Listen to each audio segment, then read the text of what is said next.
साधारण पर्यटकों आज भितरकनिका जातीय उद्यान खुली।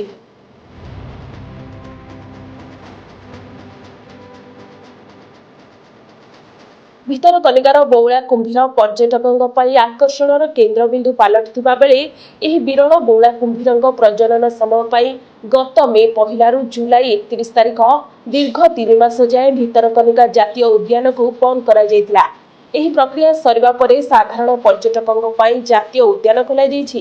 चलित वर्ष पूर्व वर्ष भली गुप्ती खोला और डांगमालू पर्यटक माने नौविहार कर डांगमाल रही कटेज गुड़िक रात्रि जापन करें।